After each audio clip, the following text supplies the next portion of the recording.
Hi, my name is Stuart Weems and welcome to the Investopoly podcast. Our goal is to share easy to understand evidence-based holistic insights to help you master the game of building wealth. And welcome to Budget Day. We get the budget released tonight, which I shouldn't sound so excited, should I? But I mean, the last couple of budgets have been pretty boring. Not that I'm hoping for something exciting. I mean, exciting would be tax cuts, of course, but unfortunately, we're probably not going to get that. Anyway, tonight I'll be trawling through the budget and recording tomorrow's podcast. So tomorrow I'll walk you through it as much as I can and share some initial thoughts. But of course, we have a YouTube live event this Thursday at 12:15, and we expect it to go for about 45 minutes, although I won't be surprised if we go over that time. I'm sure we'll have plenty of questions. I'm sure there'll be plenty to talk about. So hopefully you can join me over on YouTube for that. To register, the link is in the show notes. Okay, so let's get into our first question today. It's from Nathan. Love the podcast and books. Have been incredibly helpful and somewhat shaped how I think about personal finance. I must admit I'm less of a property bull than you, although perhaps that's due to our history of working in academia, which requires frequent moving and next to no long-term job security. So thanks, Nathan. Thanks for the lovely feedback. I guess you could describe me as a property bull, although I would say I'm not a property bull. I'm an evidence-based investor, and I'm not reacting to this comment because I'm offended or anything like that. I just wanted to provide a little bit of context around it. I mean, there's a lot of Australians that have built a lot of wealth through investing in property. I don't think that statement, would surprise anyone. And I think most people, whether they're anti or pro property, would acknowledge that. Again, if you look through the Rich 200 list, which is put together by the Australian now, I think, you look at a lot of them are in property. When you look around, and wealthy individuals, not all of them, but many hold a lot of their wealth in property. So it's really about an evidence-based approach, I think. And to put it another way, I would be silly, I think, as a financial advisor and investor myself to ignore property, as it is a major asset class, not only in Australia, but around the world. It is one of the two major growth asset classes, being property and shares. And so I wouldn't say I'm a property bull. I would say that I'm very comfortable to have 50% of my wealth in shares and 50% in property. And I think a split between property and shares for most people makes sense. But I also acknowledge that at the margin, there's people that are going to be all property and all shares. And that might be okay too, although I think some diversification makes sense. So I might come across as a property bull on this podcast. I think property is a great way to build wealth, particularly through leverage and making sure you invest in something that's going to give you relatively low income proportionately to capital growth. And I mentioned that a number of times. So I think there's merit there, but hopefully I don't come across biased, because I have no bias on asset classes. I really don't care. I've got no vested interest, and it's really about what asset class combination is best for an individual situation. So Nathan, thanks for the feedback. Awesome. I'm completely fine with you thinking I'm a property bull, but I just wanted to provide that context just so people understand that my views are always grounded in evidence and historic observation rather than personal preference. And that is really important to me. And I think it's an important characteristic if you're going to listen to someone and get advice from someone. Now, of course, everyone's views are shaped by their own experiences, and that's fine, but I try not to do that. I try to ignore my own experiences, my own biases. If I have any, well, I'm sure I have some, and just really cut through and look through analytically what's the best answer here. So anyway, I just wasted nearly 4 minutes of your time prattling on about that. So let's get into Nathan's question. So Nathan writes, we are 30 and thinking of starting a family in the next 2 to 3 years, and ideally would like to buy our home to do so. We're in the process of changing industries to increase our job security and also boost our incomes. We currently earn about $100,000 each. We have a very frugal lifestyle, and we have about $500,000 invested in diversified, moderately geared, factor titled ETF portfolio, 65,000 in super, and of which 30,000 is in the first home owner saver scheme. So obviously Nathan can withdraw that as a deposit. My question is how hard to push for that first home. I appreciate that you always said that you use borrowing capacity to its fullest, but how much extra would you suggest that I put in by selling down the ETF portfolio for a bigger plot of land in a blue chip suburb? as doing so would reduce leverage and thus return. At which point do you say go for an older brick-style apartment for our first home in a similar sort of suburb instead of a house, I think Nathan's referring to? And there's one final question which I'll get to in a second. Well, my answer might surprise you a little bit because my theme tends to be make as fewer compromises when buying a owner-occupied property as possible, as realistic, as reasonable for your situation, which I think in many situations means test the limit of borrowing capacity and comfort around borrowings, and then think about sort of price points. So,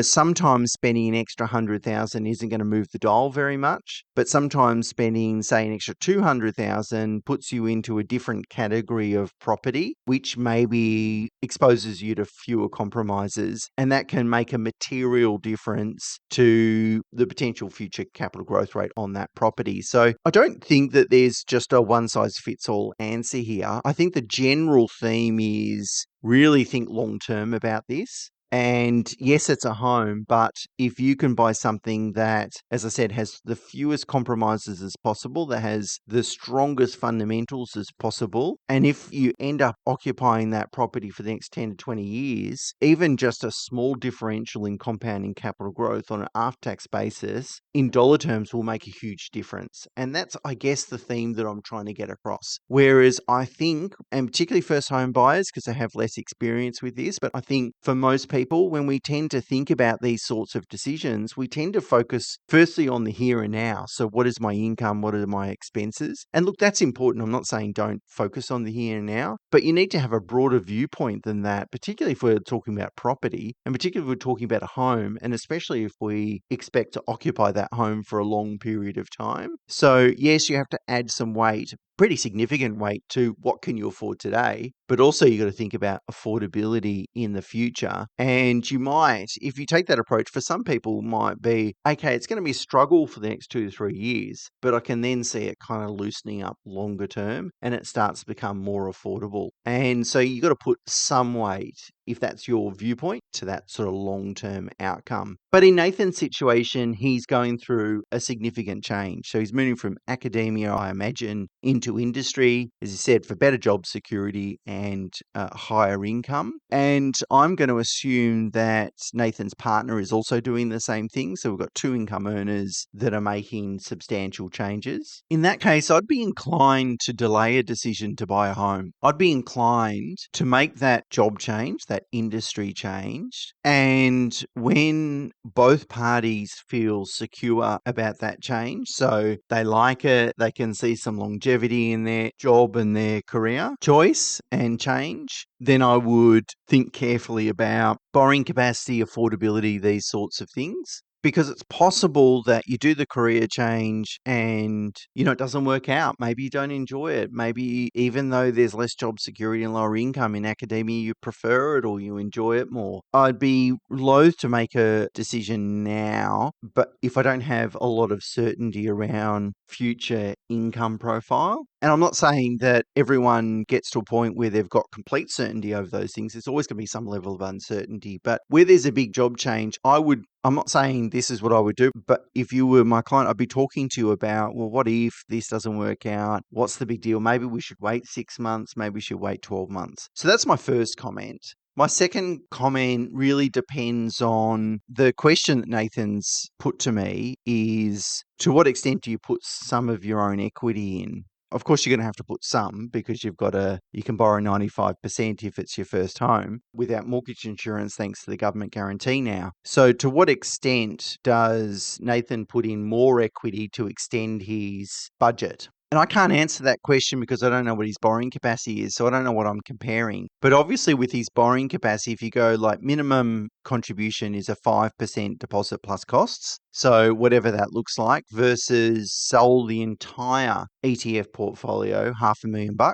And so you've got then $500,000 and your maximum borrowing capacity, and put those two things together. So let's say you could borrow $1 million. Let's ignore costs for a second. Or he could sell the ETF portfolio and set a budget for 1.5 million. Do you mean that's sort of the question? The way to answer that question is to firstly find a really good, experienced, reputable buyer's agent. And if you're dealing with someone in Brisbane, I would want to deal with someone that was a buyer's agent before 2018, because anyone that's been a buyer's agent in Brisbane post 2018 has only seen one type of market. And so what you'd like, hopefully, is someone with, say, 20 years of experience, because they've been through a flat and challenging market and they've seen which properties, locations, side of the streets, type of properties have performed well even in a flat market, and they've also experienced obviously a boom market. So I would find a well-experienced, credentialed, trustworthy buyer's agent, and I would sit down with them and I would ask them the question, what can I buy for $1 million?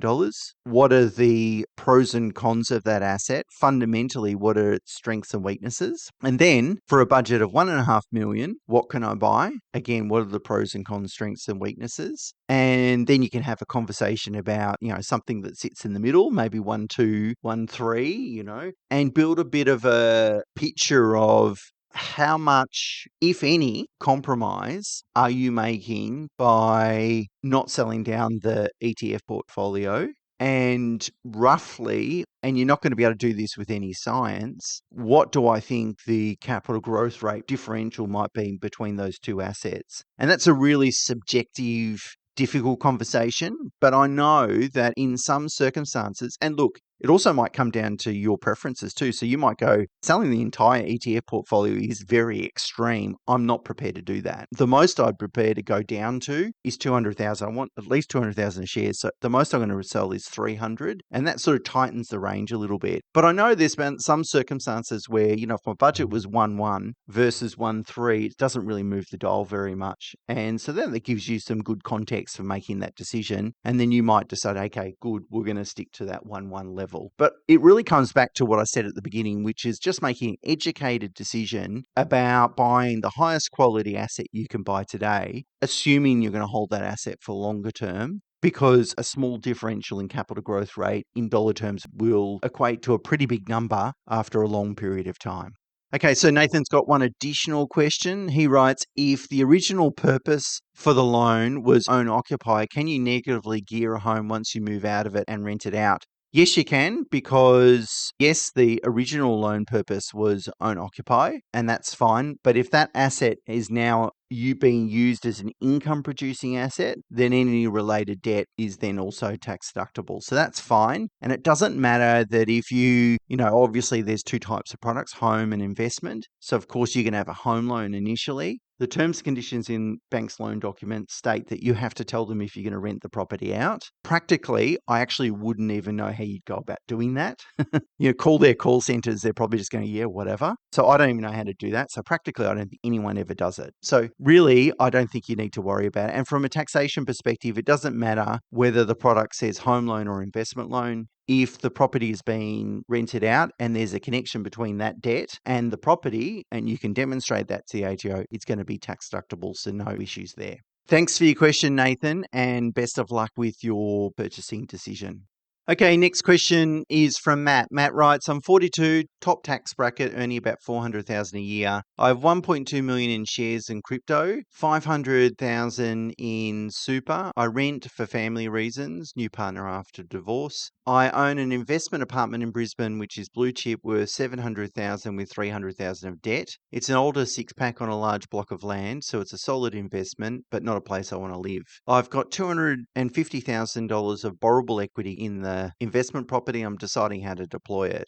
Question 1, is the default move simply to borrow against the equity and invest it so that the interest is tax deductible rather than leave the equity idle? Second question is the same question you've been asked 1,000 times before. If yes, should I deploy it into a diversified ETF or into a property? Hear me out. I understand property leverage, but I'm also using leverage in my share portfolio and I value liquidity and flexibility. I love risk, so I'm happy to deploy 250,000 into GHHF or BEMG.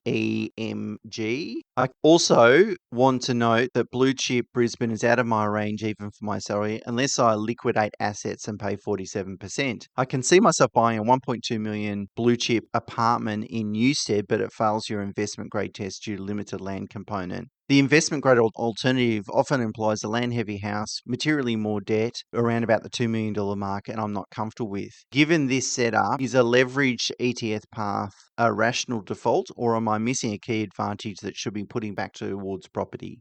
Okay, so let me answer the first question, which is, should I use this borrowable equity? I don't think the answer is just yes. I mean, I think it depends on what your strategy and plan is. I don't think I would just go and borrow to invest just because I can. I mean, that doesn't always make sense. I think given you're 42, if you've been through a divorce, a separation, you're probably, rebuilding your asset base. You've got a strong income. So there's nothing that you've told me that would suggest to me that it's not appropriate to do that. But I don't think just because you've got borrowable equity, you should do that. At some point, and I did a podcast a few weeks or months ago about balance and, at some point divesting and eating into capital and spending capital makes sense too, right? Now you're 42, you're not in that sector yet, but I'm just sort of answering, when I answer the questions, I like to sort of give a bit of a broader answer rather than specifically answer Matt's situation, just so other people listening could get that sort of context. So I think the first question is, what is my plan? And then the second question, given that context, does then borrowing against the equity my investment property make sense? So in that situation, I think it makes sense.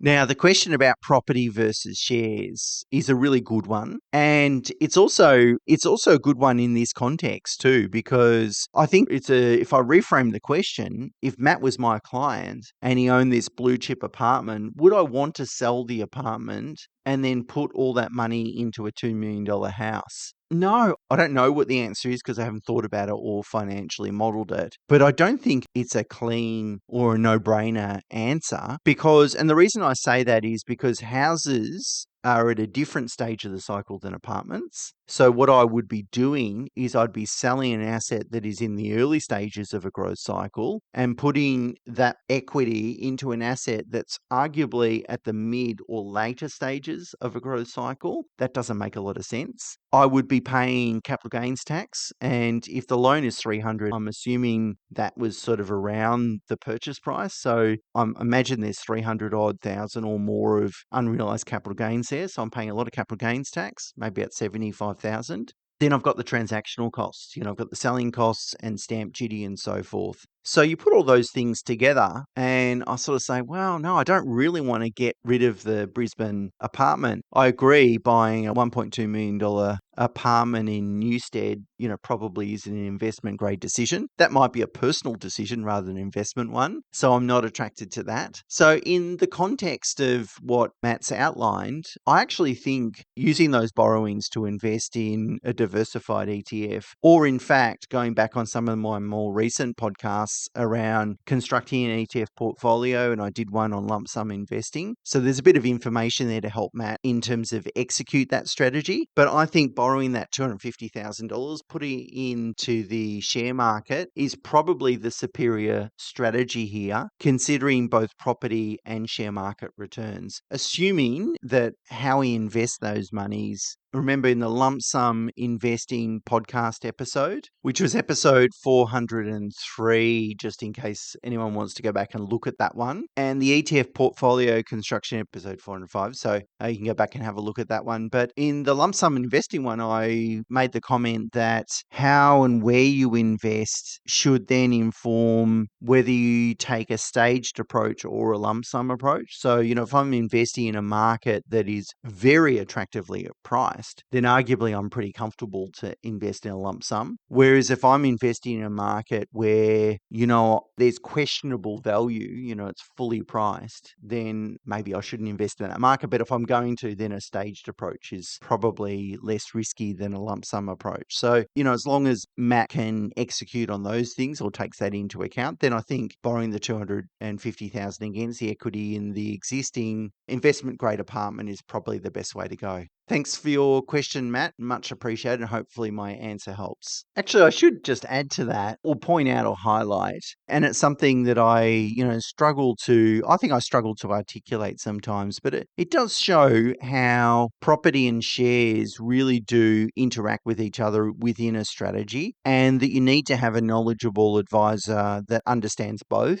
to be able to frame the right advice. So, if you didn't understand the nuance between market cycles, property market cycles, where things were within Brisbane and how that market had behaved and these sorts of nuances, you're not going to get that insight to. Now, I'm not saying this just to blow my own trumpet. The whole point of this podcast is to educate people. And these things are obvious to me because I've been doing it for such a long time, but are less obvious to people that don't have the same level of experience. So that's why I just thought I'd answer the question just by sort of highlighting that point because I think it's an important one. Okay, next question is from Joseph. Joseph writes, I have a question regarding a self-managed super fund. I currently have 300,000 in Host Plus and my wife has 120,000 in Hester. I believe that it would make sense at this point to strongly consider a self-managed super fund. However, my strategy would likely be to invest in GHHF and perhaps another global non-geared ETF.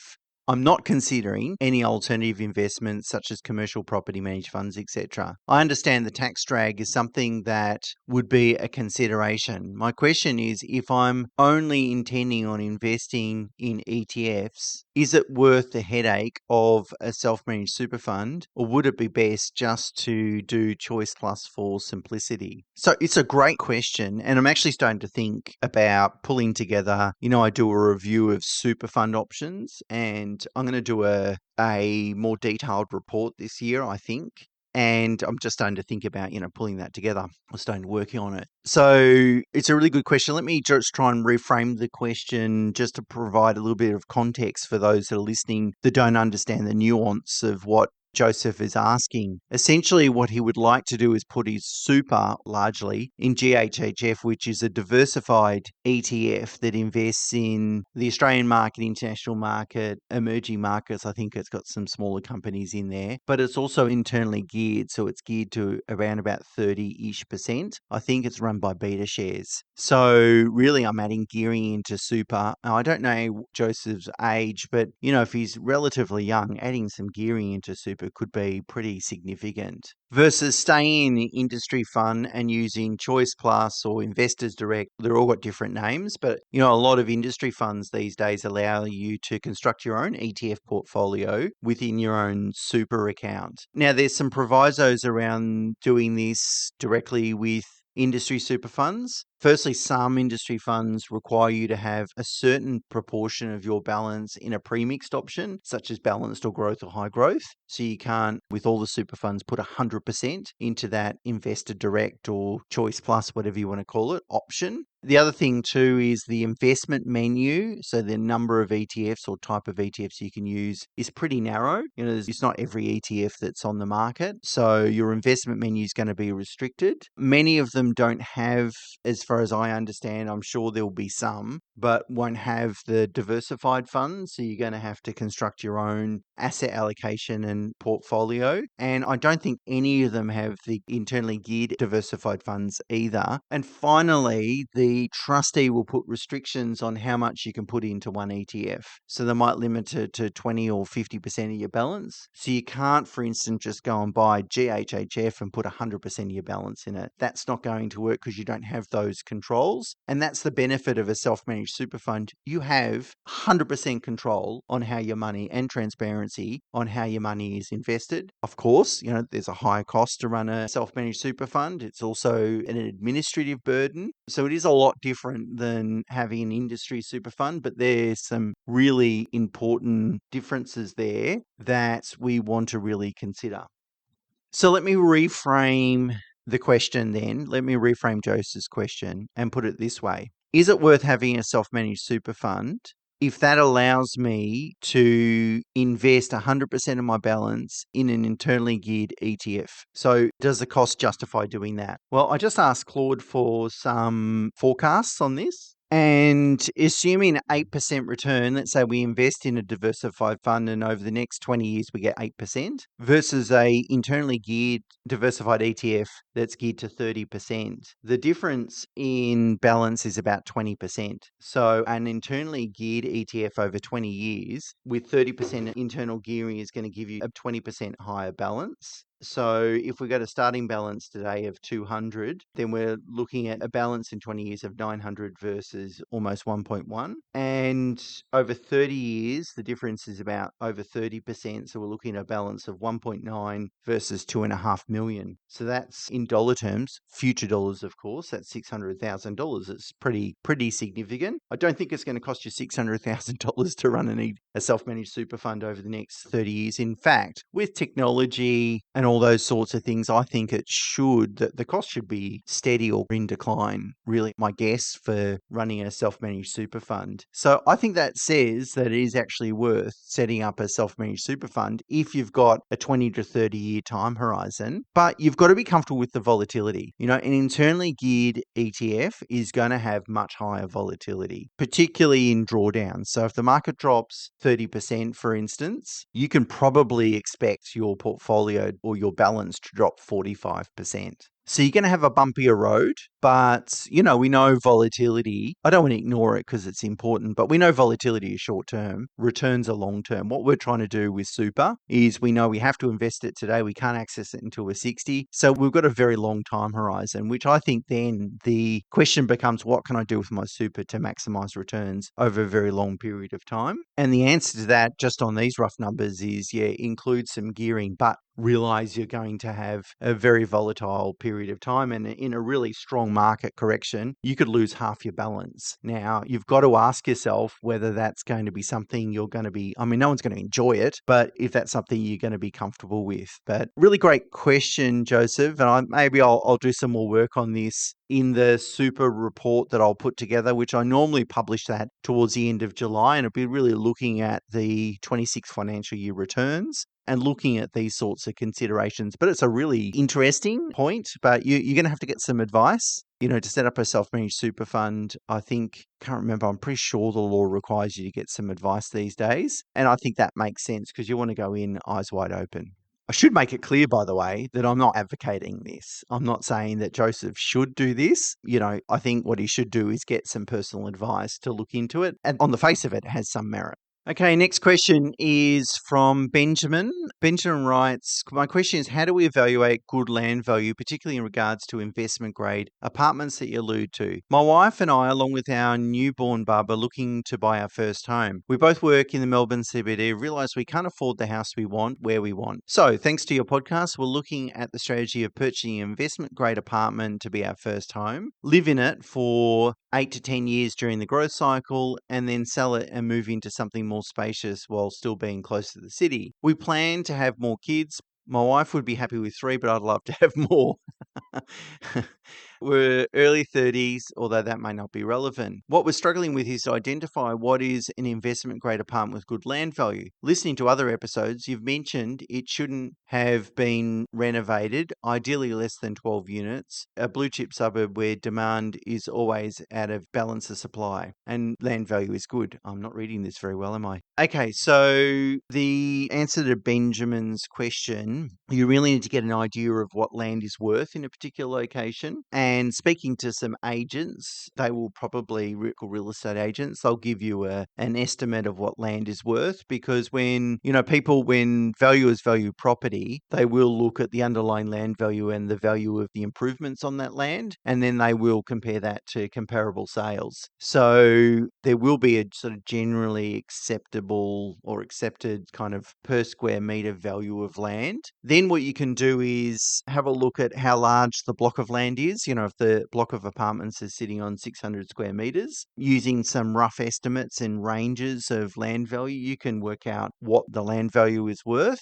If then all those 6 units are relatively similar in terms of size, in terms of internal size, garages, amenities, these sorts of things, then you can divide that land value by 6. Because notionally, and if everyone's unit holding entitlements are the same, then I've got 1/6 sort of indirect ownership of the underlying land. Then I can compare that to the purchase price. And in many locations in Melbourne, I think what you will find is that the value of the underlying land is going to be similar to the value of the apartment in today's dollars, or even potentially in excess of. Now, in addition to speaking to some agents to get the per square meter value for land, you could also do some research on AI. I just asked Claude what land is worth in Paran in Melbourne per square meter, and it's told me $5,000 to $8,000 per square meter. Now, I haven't done any it's just a quick question, and I've got a property in Paran, and I use 6 to 7. It's about right. I think it makes sense to me. The other thing you can do is look on rates notices. So rates notices will tell you unimproved and improved value. So if the property's for sale, the council rates notice will be in the section 32, and you can compare those two amounts. So, that's done for a rateable purpose. So it's not particularly reliable, but at least the difference between improved and unimproved value should give you a good sense of the land value component. And then the other thing you can do is look at sales in the area. So, for example, if a property sells and it's pretty much a knockdown, you can ascribe a